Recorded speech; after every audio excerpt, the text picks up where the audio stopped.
Photo by Kim Shiflett. NASA takeoff is scheduled for 4:33 p.m. Eastern Time on May 27 th. By May 26, 2020, 9 a.m. EDT on the afternoon of May 27, SpaceX is slated to launch its very first passengers to space, potentially heralding a new era of human spaceflight for the United States.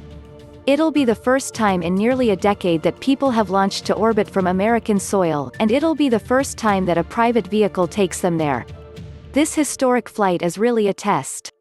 It's the last big milestone for SpaceX as part of NASA's Commercial Crew program.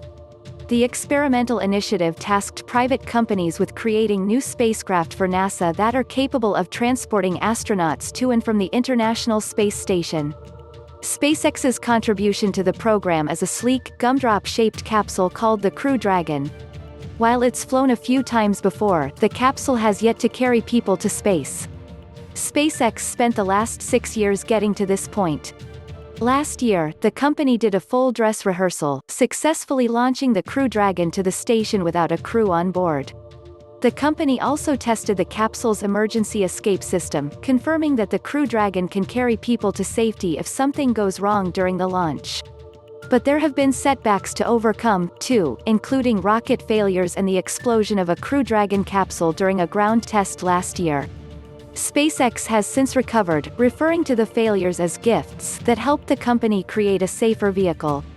Now, it's time for the Crew Dragon to have a crew.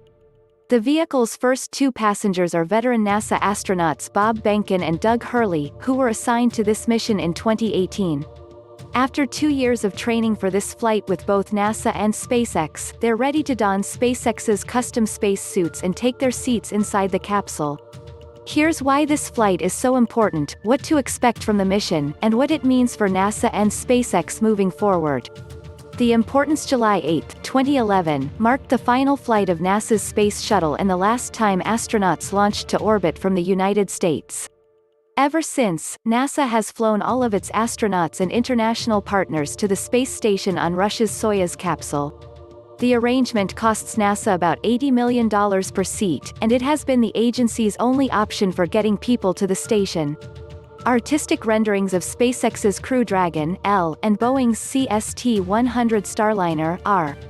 Image, Alex Parkin, SpaceX, Boeing. To end its reliance on another country, NASA worked with private industry to bring human spaceflight back to the United States. With the Commercial Crew program, NASA awarded 2 companies, SpaceX and Boeing, contracts to develop their own vehicles that could ferry NASA's astronauts to the space station and back. NASA paid SpaceX $3.14 billion to develop and fly the Crew Dragon, while Boeing received $4.8 billion to develop and fly the CST-100 Starliner.